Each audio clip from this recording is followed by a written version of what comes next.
Hi, I am Rojis Jules, Managing Director of Alpha Academy and Genius Integrated School, Alappuzha.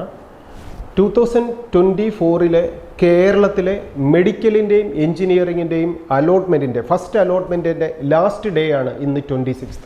ഏറ്റവും പ്രാധാന്യത്തോടെ ഇന്ന് 26-ാം തീയതി നാം കംപ്ലീറ്റ് ചെയ്യുമ്പോൾ രണ്ട് ഓപ്ഷൻ രജിസ്ട്രേഷൻ പാരലായിട്ട് നടക്കുകയാണ്. ഒന്ന് എഞ്ചിനീയറിങ്ങിനുള്ള അലോട്ട്മെൻറ്റും മറ്റൊന്ന് മെഡിക്കൽ സെക്ടറിൽ. എഞ്ചിനീയറിംഗിൽ വരുന്നത് engineering course, B farm, architecture, ഈ 3 കോഴ്സിലേക്കുള്ള എഞ്ചിനീയറിംഗിൻ്റെ അലോട്ട്മെൻറ്റിന് വേണ്ടിയിട്ടുള്ള ഓപ്ഷൻ രജിസ്ട്രേഷൻ. മറ്റൊന്ന് മെഡിക്കൽ സെക്ടറിലെ MBBSൻ്റെയും BDSൻ്റെയും, MBBSൻ്റെ ഗവൺമെൻറ്റും പ്രൈവറ്റ് സെൽഫ് ഫിനാൻസിങ് കോളേജും അതുപോലെ BDSൻ്റെ ഗവൺമെൻറ്റും പ്രൈവറ്റ് സെൽഫ് ഫിനാൻസിങ് സെക്ടറും, ഈ രണ്ട് സെക്ഷനിലെയും അലോട്ട്മെൻറ്റ് പ്രോസസ്സിങ്ങിന് ഓപ്ഷൻ രജിസ്ട്രേഷൻ ഇന്ന് 26th അവസാനിക്കുമ്പോൾ ഒരു വിദ്യാർത്ഥി, ഒരു രക്ഷിതാവ് ശ്രദ്ധിച്ചിരിക്കേണ്ട ഏറ്റവും പ്രാധാന്യമുള്ള 1-2 കാര്യങ്ങളിലൂടെ മാത്രമാണ് ഇന്ന് ഈ വീഡിയോയിൽ നാം മുന്നോട്ട് പോകുന്നത്. എഞ്ചിനീയറിംഗിൻ്റെ ഓപ്ഷൻ രജിസ്ട്രേഷൻ ഇന്ന് 26th കംപ്ലീറ്റ് ചെയ്യുമ്പോൾ ഇന്നത്തെ അലോട്ട്മെൻറ്റ് എന്ന് പറയുന്നത് 3rd അലോട്ട്മെൻ്റ് ആണ് എഞ്ചിനീയറിംഗ് സെക്ടറിൽ. ഈ 3rd അലോട്ട്മെൻറ്റിന് മുൻ വർഷങ്ങളിൽ ഇല്ലാതിരുന്ന രീതിയിലുള്ള ഒരു പുതുമയും പ്രത്യേകതയും ഈ വർഷമുണ്ട്. ആ പ്രത്യേകത എന്ന് പറയുന്നത് 3rd അലോട്ട്മെൻറ്റിന് നാം പുതിയതായി 2000 rupees ഫീസ് അടച്ച് നാം ഓപ്ഷൻ രജിസ്ട്രേഷനിൽ പങ്കെടുക്കണം. ഫസ്റ്റ് അലോട്ട്മെൻറ്റിലോ സെക്കൻഡ് അലോട്ട്മെൻറ്റിലോ നമുക്കൊരു കോഴ്സ് ലഭിച്ചിട്ടുണ്ടോ, കോഴ്സ് ലഭിക്കാതെയാണോ ഇരിക്കുന്നത്, ഇനി കോഴ്സിൽ ജോയിൻ ചെയ്തിട്ടുണ്ടോ, കോഴ്സ് അഡ്മിഷൻ ലഭിച്ചിട്ടും ജോയിൻ ചെയ്യാതെ വെയിറ്റ് ചെയ്യുകയാണോ, എന്തുമായിക്കോട്ടെ, ആ ലഭിച്ച ക്യാമ്പസിനേക്കാൾ, ഇപ്പോൾ സെക്കൻഡ് അലോട്ട്മെൻറ്റിൽ എനിക്ക് ഒരു ക്യാമ്പസ് ലഭിച്ചു, ഞാൻ ജോയിൻ ചെയ്തിട്ടില്ല, അല്ലെങ്കിൽ ഒരു ക്യാമ്പസ് ലഭിച്ചു, ഞാൻ ജോയിൻ ചെയ്തു, എന്തുമാവട്ടെ, ഈ സെക്കൻഡ് അലോട്ട്മെൻറ്റിൽ നമുക്ക് ലഭിച്ചതിനേക്കാൾ മികച്ച ഒരു ക്യാമ്പസ്, മികച്ച ഒരു കോഴ്സ് നമ്മുടെ മനസ്സിൽ ആഗ്രഹമുണ്ടെങ്കിൽ 3rd അലോട്ട്മെൻറ്റിൽ നിർബന്ധമായും പങ്കെടുക്കുക. റിസർവേഷൻ ഇല്ലാത്ത വിദ്യാർത്ഥികൾക്കെല്ലാം 2000 rupees ആണ് രജിസ്ട്രേഷൻ ഫീസ്. റിസർവേഷനുള്ള കുറച്ച് വിദ്യാർത്ഥികൾക്ക് 500 rupees ആണ് രജിസ്ട്രേഷൻ ഫീ വരിക. ഈ രജിസ്ട്രേഷൻ ഫീസ് അടച്ചുകൊണ്ട് ഓപ്ഷൻ രജിസ്ട്രേഷനിൽ പങ്കെടുക്കണം. ഇന്ന് പങ്കെടുക്കുമ്പോൾ നാം ശ്രദ്ധിക്കേണ്ട ഏറ്റവും പ്രാധാന്യമുള്ളൊരു കാര്യം, 3rd അലോട്ട്മെൻറ്റ് എന്ന് പറയുന്നത് എഞ്ചിനീയറിംഗ് സെക്ടറിലെ ഫൈനൽ അലോട്ട്മെൻ്റ് ആണ്. ഇനി ഒരു അലോട്ട്മെൻ്റ് ഇല്ല. ഈ 3rd അലോട്ട്മെൻറ്റിൽ നമുക്കൊരു ക്യാമ്പസ് ലഭിച്ചില്ലെങ്കിൽ നാം ഇനി സ്പോട്ട് അലോട്ട്മെൻറ്റിൽ മാത്രമാണ് പങ്കെടുക്കാൻ പറ്റുക. ഇനി 3rd അലോട്ട്മെൻറ്റിൽ ഒരു ക്യാമ്പസ് ലഭിച്ചിട്ടുണ്ട്, അല്ലെങ്കിൽ ഫസ്റ്റ് അലോട്ട്മെൻറ്റിലോ സെക്കൻഡ് അലോട്ട്മെൻറ്റിലോ നാം ഒരു കോളേജിൽ ജോയിൻ ചെയ്തിട്ടുണ്ട്, ഇങ്ങനെ ഒരു ക്യാമ്പസ് ലഭിച്ചിട്ടുള്ള വിദ്യാർത്ഥികൾക്ക് സ്പോട്ട് അലോട്ട്മെൻറ്റിൽ പങ്കെടുക്കാനും സാധിക്കത്തില്ല. അപ്പോൾ സ്പോട്ട് അലോട്ട്മെൻറ്റിൽ പങ്കെടുക്കണമെങ്കിൽ ഇതുവരെ 3rd അലോട്ട്മെൻറ്റിൽ പോലും ഒരു ക്യാമ്പസ് അനുവദിക്കാതിരുന്ന വിദ്യാർത്ഥികൾക്ക് മാത്രമാണ് സ്പോട്ട് അലോട്ട്മെൻറ്റിൽ പങ്കെടുക്കാൻ സാധിക്കുക. 3rd അലോട്ട്മെൻറ്റിൽ ഒരു ക്യാമ്പസ് മികച്ചതിലേക്ക് നമുക്ക് അപ്ഗ്രേഡ് ചെയ്യണമെങ്കിൽ, അല്ലെങ്കിൽ ഇതുവരെ ഒന്നും ലഭിക്കാതിരുന്നത് ഇനി ലഭിക്കണമെങ്കിൽ ഫീസ് അടച്ച് രജിസ്റ്റർ ചെയ്യണമെന്ന് പറഞ്ഞതിനോടൊപ്പം ഒരു കാര്യം കൂടെ, ഇവിടെ ആർക്കിടെക്റ്റ് കോഴ്സിന് സെക്കൻഡ് അലോട്ട്മെൻറ്റ് നടക്കുകയാണ്. ഇവിടെ നമ്മൾ പ്രത്യേകം ഫീസ് അടയ്ക്കേണ്ട കാര്യമില്ല. ആർക്കിടെക്റ്റിന് ഹയർ ഓപ്ഷൻ കൊടുക്കണമെങ്കിൽ നാം നമ്മുടെ പ്രൊഫൈൽ പേജിൽ എൻ്റർ ആയതിനു ശേഷം അവിടെ കൺഫർമേഷൻ ബട്ടൺ പ്രസ് ചെയ്താൽ മാത്രം മതി.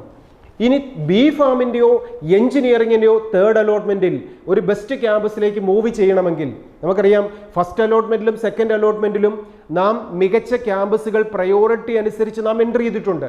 അതെല്ലാം ഇവിടെ ഡിലീറ്റ് ആയി പോയിട്ടുണ്ട്. പുതിയതായിട്ട് നാം എൻ്റർ ചെയ്യണം. ഇവിടെ പുതിയതായിട്ട് എൻ്റർ ചെയ്യുമ്പോൾ ശ്രദ്ധിക്കേണ്ട ഒരു കാര്യം, നമുക്ക് ലഭിച്ചതിനേക്കാൾ നല്ല ക്യാമ്പസുകൾ മാത്രമായിരിക്കണം നാം ഇനി ഓപ്ഷൻ കൊടുക്കേണ്ടത്. കാരണം ഇനി നാം ഓപ്ഷൻ കൊടുത്ത് ഈ 3rd അലോട്ട്മെൻറ്റിൽ പങ്കെടുക്കുമ്പോൾ നമുക്കൊരു ക്യാമ്പസ് അനുവദിച്ചാൽ നമുക്കിപ്പോൾ ലഭിച്ചിരിക്കുന്ന കോഴ്സും കോളേജും ക്യാൻസൽ ആവും. അപ്പോൾ 3rd അലോട്ട്മെൻറ്റിൽ ഒരു ക്യാമ്പസ് നമുക്ക് ലഭിക്കാൻ ഓപ്ഷൻ കൊടുക്കുമ്പോൾ ഇപ്പം ലഭിച്ചിട്ടുള്ളതിനേക്കാൾ ബെസ്റ്റ് ക്യാമ്പസും കോഴ്സും മാത്രം സെലക്ട് ചെയ്ത് 1, 2, 3 എന്നുള്ള ഓർഡറിൽ ഓപ്ഷൻ കൊടുക്കാൻ എല്ലാ വിദ്യാർത്ഥികളും ശ്രദ്ധിക്കുക. ഈ 3rd അലോട്ട്മെൻറ്റിൽ അത് എഞ്ചിനീയറിംഗിൻ്റെ ഗവൺമെൻറ് സെക്ടർ ആവട്ടെ, ഇനി പ്രൈവറ്റ് സെൽഫ് ഫിനാൻസിങ് സെക്ടർ ആവട്ടെ, പ്രൈവറ്റ് സെൽഫ് ഫിനാൻസിങ് സെക്ടറിൽ NRI സീറ്റുകളാവട്ടെ, ഗവൺമെൻറ് എയ്ഡഡ് ക്യാമ്പസുകളാവട്ടെ, ഇതുപോലൊപ്പം ബി ഫാമിൻ്റെ കോഴ്സുകളാവട്ടെ, ആർക്കിടെക്റ്റ് കോഴ്സുകളാവട്ടെ, final allotment 3rd and last allotment എന്ന് പറയുന്ന 3rd അലോട്ട്മെൻറ്റ് പ്രോസസ്സിങ്ങിൽ കൃത്യമായി ഫീസ് അടച്ച് ജോയിൻ ചെയ്ത് നമുക്ക് അർഹതപ്പെട്ട ഒരു ബെസ്റ്റ് ക്യാമ്പസ് നേടിയെടുക്കാൻ എല്ലാ വിദ്യാർത്ഥികളും, ഇതൊരു ഫൈനൽ അലോട്ട്മെൻ്റ് ആണ്, മുൻപ് ലഭിച്ചിരിക്കുന്ന അലോട്ട്മെൻറ്റിൽ ഹയർ ഓപ്ഷൻ വേണ്ടവർ മാത്രം പങ്കെടുക്കുക, ഒന്നും ലഭിച്ചിട്ടില്ലാത്തവർ മാത്രം പങ്കെടുക്കുക. പങ്കെടുക്കുമ്പോൾ ഏറ്റവും ബെസ്റ്റ് ക്യാമ്പസുകൾ 1, 2, 3 എന്നുള്ള ഓർഡറിൽ കൊടുക്കാൻ പ്രത്യേകം ശ്രദ്ധിക്കുക. ഇനി നമുക്ക് മെഡിക്കൽ സെക്ടറിലേക്ക് വരാം. മെഡിക്കൽ സെക്ടറിൽ നമുക്ക് ഓപ്ഷൻ രജിസ്ട്രേഷൻ ചെയ്യേണ്ട ലാസ്റ്റ് ഡേറ്റ് ആണ് ഇന്ന്. ഓൾ ഇന്ത്യ കൗൺസിലിംഗ് അവിടെ നടക്കുന്നുണ്ട്. ഓൾ ഇന്ത്യ കൗൺസിലിംഗിന്റെ MBBSന്റെയും BDSന്റെയും ഇന്ത്യ മുഴുവനുള്ള 15% സീറ്റിന്റെ അലോട്ട്മെന്റ് അവിടെ പബ്ലിഷ് ചെയ്തു. അതിലൂടെ അഡ്മിഷൻ ലഭിച്ച വിദ്യാർത്ഥികൾ ഓൾ ഇന്ത്യ കൗൺസിലിംഗിലൂടെ ക്യാമ്പസുകളിൽ അഡ്മിഷൻ നേടുക. അവിടെ നമുക്ക് ഫ്രീ എക്സിറ്റ് എടുക്കണമെങ്കിൽ ഫ്രീ എക്സിറ്റ് എടുക്കാം. ഓൾ ഇന്ത്യ കൗൺസിലിംഗിന്റെ കാര്യം അവിടെ നിൽക്കട്ടെ, അത് സെപ്പറേറ്റ് ഒരു വീഡിയോ ആയിട്ട് നമുക്ക് ഇന്ന് തന്നെ ഒന്നുകൂടെ പരിചയപ്പെടാം. ഇപ്പോൾ നമ്മൾ നോക്കുന്നത് മെഡിക്കൽ സെക്ടറിലെ കേരളത്തിലെ അലോട്ട്മെന്റ് പ്രോസസ്സിനെ കുറിച്ചാണ്. അത് ഇന്ന് തീരുകയാണ്. 26 ഇന്ന് തീരുമ്പോൾ നാം ഇന്ന് ഓപ്ഷൻ രജിസ്റ്റർ ചെയ്ത, ഓപ്ഷൻ രജിസ്ട്രേഷനിൽ പങ്കെടുത്ത മുഴുവൻ വിദ്യാർത്ഥികളും ശ്രദ്ധിക്കേണ്ട ഒരു കാര്യം, നമ്മൾ ഓപ്ഷൻ രജിസ്ട്രേഷന് വേണ്ടിയിട്ട് 5,000 റുപ്പീസ് ഫീസ് പേ ചെയ്ത് MBBSന്റെ 2 സെക്ടർ, ഗവൺമെന്റും സെൽഫ് ഫിനാൻസിങ്ങും, BDSന്റെ ഗവൺമെന്റും സെൽഫ് ഫിനാൻസിങ്ങും, ഈ ക്യാമ്പസുകളിലേക്ക് ഓപ്ഷൻ രജിസ്ട്രേഷൻ ചെയ്ത് പങ്കെടുക്കുമ്പോൾ പ്രത്യേകം ശ്രദ്ധിക്കേണ്ട ഒരു കാര്യം, ഇതിനു മുൻപ് എഞ്ചിനീയറിങ്ങിന് ഏതെങ്കിലും ഒരു കോഴ്സ് അഡ്മിഷൻ ലഭിച്ചിട്ടുള്ള വിദ്യാർത്ഥികളാണെങ്കിൽ ഫസ്റ്റ് അലോട്ട്മെന്റിലോ സെക്കൻഡ് അലോട്ട്മെന്റിലോ ഒരു ഓപ്ഷൻ രജിസ്റ്റർ ചെയ്ത് അലോട്ട്മെന്റിലൂടെ ഒരു ക്യാമ്പസ് ലഭിച്ചിട്ടുള്ള വിദ്യാർത്ഥികളാണെങ്കിൽ ഈ മെഡിക്കൽ കൗൺസിലിംഗിൽ നാം പങ്കെടുക്കുമ്പോൾ നമുക്ക് ലഭിച്ചിട്ടുള്ള ആ ക്യാമ്പസും ഓട്ടോമാറ്റിക്കായി ഓപ്ഷൻ രജിസ്ട്രേഷന്റെ ആ ലിസ്റ്റിൽ നമുക്ക് അവിടെ വിസിബിൾ ആവും. അപ്പോൾ ഇവിടെ പ്രത്യേകം ശ്രദ്ധിക്കേണ്ട ഒരു കാര്യം, മെഡിക്കൽ സെക്ടറിലെ MBBSും BDSും ഗവൺമെന്റോ പ്രൈവറ്റോ NRIയോ മൈനോറിറ്റി സീറ്റോ ഏതുമാവട്ടെ, ഇതിനോടൊപ്പം നമുക്ക് ആ എഞ്ചിനീയറിംഗ് ലഭിച്ചിട്ടുണ്ടെങ്കിൽ ആ ക്യാമ്പസും ഇവിടെ ഡിസ്പ്ലേയിൽ വരുന്നത് കൊണ്ട്, അവിടെ നമുക്ക് കാണാൻ പറ്റുന്നത് കൊണ്ട് നാം ഓപ്ഷൻ കൊടുക്കുമ്പോൾ ഈ എഞ്ചിനീയറിംഗിനേക്കാൾ പ്രയോറിറ്റി എനിക്ക് മെഡിക്കലിൽ ഏതെങ്കിലും ഒരു കോഴ്സ് ആണെങ്കിൽ അതിനനുസരിച്ചുള്ള പ്രയോറിറ്റി ഓർഡർ കൊടുത്തു വേണം നാം ഓപ്ഷൻ കംപ്ലീറ്റ് ചെയ്യാൻ. എക്സാമ്പിൾ, എനിക്ക് എഞ്ചിനീയറിംഗിന് ഒരു കോളേജ് TKM എഞ്ചിനീയറിംഗ് കോളേജ് ഇപ്പോൾ ലഭിച്ചിട്ടുണ്ട്, അല്ലെങ്കിൽ മാർ അത്തനേഷ്യസ് എഞ്ചിനീയറിംഗ് കോളേജ് ലഭിച്ചിട്ടുണ്ട്. ഞാൻ മെഡിക്കലിന് ഓപ്ഷൻ കൊടുത്തപ്പോൾ ഇവിടെ എൻ്റെ എഞ്ചിനീയറിംഗിൻ്റെ ഈ ക്യാമ്പസ് ഇവിടെ കാണിക്കുന്നുണ്ട്, MA കോളേജ് കാണിക്കുന്നുണ്ട്. പക്ഷേ എനിക്ക് MBBSന്റെ ഗവൺമെൻറ് സീറ്റ് പഠിക്കാൻ താല്പര്യമുണ്ട്, അപ്പോൾ ഗവൺമെൻറ് ക്യാമ്പസുകൾ കൊടുത്തു. എനിക്ക് ഇനി പ്രൈവറ്റ് സെൽഫ് ഫിനാൻസിങ്ങിൻ്റെ MBBSനേക്കാൾ താല്പര്യം ഈ MA കോളേജിലോ അല്ലെ TKM കോളേജിലോ എനിക്ക് എഞ്ചിനീയറിംഗിന് പഠിക്കുന്നതാണ്. അപ്പോൾ MBBSന്റെ ഗവൺമെൻറ്റിന് ശേഷം ഈ എഞ്ചിനീയറിംഗ് കൊടുക്കാം. അതിനുശേഷം എനിക്ക് പ്രയോറിറ്റി വരുന്നത് MBBSന്റെ പ്രൈവറ്റ് ആണ്. അപ്പോൾ ഈ എഞ്ചിനീയറിംഗിന് ശേഷം MBBSന്റെ പ്രൈവറ്റ് സെൽഫ് ഫിനാൻസിങ് കൊടുക്കാം.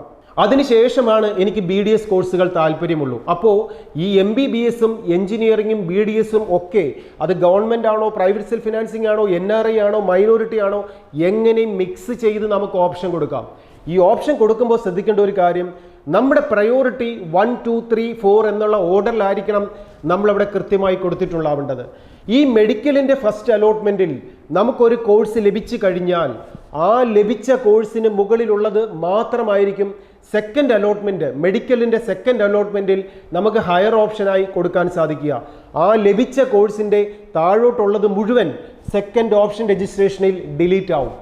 എക്സാമ്പിൾ, നാം കൊടുത്തിരിക്കുന്നത് MBBSന്റെ 3 ഗവൺമെൻറ് ക്യാമ്പസുകൾ കൊടുത്തു, അതിനുശേഷം എഞ്ചിനീയറിംഗ് കൊടുത്തു, അതിനുശേഷം MBBSന്റെ ഗവൺമെൻറ് ബാക്കിയുള്ള സീറ്റുകൾ കൊടുക്കുന്നു. ഫസ്റ്റ് അലോട്ട്മെൻറ്റിൽ ഒരു എഞ്ചിനീയറിംഗ് തന്നെ മെഡിക്കൽ കൗൺസിലിങ്ങിലൂടെ കൺഫർമേഷൻ ചെയ്ത് അലോട്ട് ചെയ്താൽ ആ എഞ്ചിനീയറിംഗിന് താഴെ കിടക്കുന്ന ബാക്കി മെഡിക്കൽ കോഴ്സുകളെല്ലാം ഡിലീറ്റ് ആവും. പിന്നീട് നമുക്കൊരു അർഹതയ്ക്ക് വേണ്ടിയിട്ട് സെക്കൻഡ് അലോട്ട്മെൻറ്റിൽ ഓപ്ഷൻ സബ്മിറ്റ് ചെയ്യാൻ പോലും സാധിക്കാത്ത അവസ്ഥയിലേക്ക് പോകും. അതുകൊണ്ട് തന്നെ ഈ മെഡിക്കൽ സെക്ടറിൽ നാം ഒരു ഓപ്ഷൻ കൊടുക്കുമ്പോൾ ഏറ്റവും പ്രാധാന്യത്തോടെ വിദ്യാർത്ഥികൾ ശ്രദ്ധിക്കുക, പ്രയോറിറ്റി അനുസരിച്ച് ഓപ്ഷൻ കൊടുക്കുക. പ്രയോറിറ്റി എന്ന് പറഞ്ഞാൽ എൻട്രൻസ് കമ്മീഷണർ 1, 2, 3 എന്ന് നമ്മൾ കൊടുത്തിരിക്കുന്ന ഓർഡറിൽ മാത്രമായിരിക്കും നമുക്ക് അലോട്ട്മെൻറ്റിന് വേണ്ടി നമ്മെ കൺസിഡർ ചെയ്യുക. അപ്പോൾ ഈ രീതിയിൽ അത് MBBS ആവട്ടെ, BDS ആവട്ടെ, എഞ്ചിനീയറിംഗ് ആവട്ടെ, ഏതും മെഡിക്കലിൻ്റെ ഓപ്ഷൻ രജിസ്ട്രേഷനിൽ കൃത്യമായ ഒരു ഓർഡറിലാണ് നാം കൊടുത്തിരിക്കുന്നതെന്ന് എല്ലാവരും ഉറപ്പുവരുത്തുക. ഇനി എഞ്ചിനീയറിംഗ് ആവട്ടെ, മെഡിക്കൽ ആവട്ടെ, ഏതിന് ഓപ്ഷൻ കൊടുത്താലും അവിടെ ആ ഓപ്ഷൻ സബ്മിറ്റ് ചെയ്തതിന് ശേഷം, സേവ് ചെയ്തതിന് ശേഷം പ്രിൻ്റ് ഔട്ട് എടുത്ത് കയ്യിൽ സൂക്ഷിക്കുക. ഇതോടെയാണ് ഈ ഓപ്ഷൻ രജിസ്ട്രേഷൻ കംപ്ലീറ്റ് ആവുന്നത്. ഇവിടെ ഒരു ലോക്കിംഗ് എന്നൊരു സിസ്റ്റം ഒന്നുമില്ല. അപ്പോൾ ഇന്ന് 26 നൈറ്റ് 11:59 PM ആവുമ്പോൾ എഞ്ചിനീയറിംഗിൻ്റെ 3rd അലോട്ട്മെൻറ്റും മെഡിക്കലിൻ്റെ 1st അലോട്ട്മെൻറ്റും കംപ്ലീറ്റ് ആവുകയാണ്. ഈ സമയത്ത് ഈ പറഞ്ഞ 2 കാര്യങ്ങളും നമ്മുടെ പ്രയോറിറ്റി അനുസരിച്ച് ഓപ്ഷൻ ഫില്ല് ചെയ്യുക എന്നുള്ള കാര്യം എല്ലാ വിദ്യാർത്ഥികളും രക്ഷിതാക്കളും ഓർത്തിരിക്കുക. ഇനി എൻട്രൻസിൻ്റെ ഏറ്റവും പുതിയ നീറ്റിൻ്റെ ഓൾ ഇന്ത്യ കൗൺസിലിങ്ങിൻ്റെ അലോട്ട്മെൻറ്റ് വന്നു കഴിഞ്ഞു. ഇനി കീമിൻ്റെ 1st allotment result 29th publish ചെയ്യും. ഈ സമയങ്ങളിലെല്ലാം ഈ ഓൾ ഇന്ത്യ കൗൺസിലിങ്ങിനെ കുറിച്ചും അതുപോലെ കേരളത്തിൻ്റെ 2nd മെഡിക്കൽ അലോട്ട്മെൻറ്റും ഇനി എഞ്ചിനീയറിംഗിൻ്റെ സ്ട്രേ വേക്കൻസിയും എല്ലാത്തിനെക്കുറിച്ചുമുള്ള വിശദമായ അപ്ഡേറ്റ്സുകൾ കൃത്യമായി നിങ്ങളിലേക്ക് ഈ യൂട്യൂബ് ചാനലിലൂടെ എത്തിക്കൊണ്ടേയിരിക്കും. നിങ്ങൾക്ക് ഓരോരുത്തർക്കും ഈ ആൽഫ അക്കാഡമിയുടെ യൂട്യൂബ് ചാനൽ സബ്സ്ക്രൈബ് ചെയ്യാം. ലേറ്റസ്റ്റ് ആയിട്ടുള്ള അപ്ഡേറ്റ്സുകൾ മനസ്സിലാക്കിക്കൊണ്ടേയിരിക്കാം. ഇതിനോടൊപ്പം ഓപ്ഷൻ ഫില്ല് ചെയ്യുന്ന സമയത്ത് നിങ്ങളിൽ ഉണ്ടാകുന്ന സംശയങ്ങൾ എന്തുമാവട്ടെ നിങ്ങൾക്ക് ആൽഫയുടെ ക്യാമ്പസിലേക്ക് വിളിക്കാം. നിങ്ങളുടെ സംശയങ്ങൾ തീർത്തു തരാൻ ആൽഫയുടെ എക്സ്പേർട്ടും നിങ്ങളോടൊപ്പം കൂടെ ഉണ്ടാവും. ഇതിനോടൊപ്പം ഒരു വാർക്കും കൂടെ ചേർക്കുന്നു. നമ്മുടെ ഈ അലോട്ട്മെൻറ്റ് പ്രോസസ്സിങ്ങിലെല്ലാം പങ്കെടുത്തിട്ട് നിങ്ങൾക്കൊരു ബെസ്റ്റ് ക്യാമ്പസോ കോഴ്സോ ലഭിക്കാതെ പോയി എന്ന് വിചാരിച്ചിട്ട് ഒരു വിദ്യാർത്ഥിയും ഞാൻ മോശക്കാരൻ എന്ന് ചിന്തിക്കാൻ പാടില്ല. കാരണം നമ്മയൊക്കെ ഇൻസ്പയർ ചെയ്ത APJ Abdul Kalam sir fail എന്ന വാക്കിനെ റീഡിഫൈൻ ചെയ്തത് ഫസ്റ്റ് അറ്റംപ്റ്റ് ഇൻ ലേണിംഗ് എന്നാണ്. അപ്പോൾ അതുകൊണ്ട് തന്നെ ഈ വർഷം നാം ഒന്ന് ട്രൈ ചെയ്ത് നോക്കി, ലഭിച്ചില്ല എന്നുള്ളത് കൊണ്ട് നാം ഒരു ഫെയിലർ അല്ല. ഈ ഫെയിലറിൽ നിന്ന് ലേൺ ചെയ്ത് അടുത്ത വർഷം 2025 നിങ്ങളുടെ ഇയറാക്കി മാറ്റാനുള്ളതാണ് എന്ന് നാം ചിന്തിക്കുക.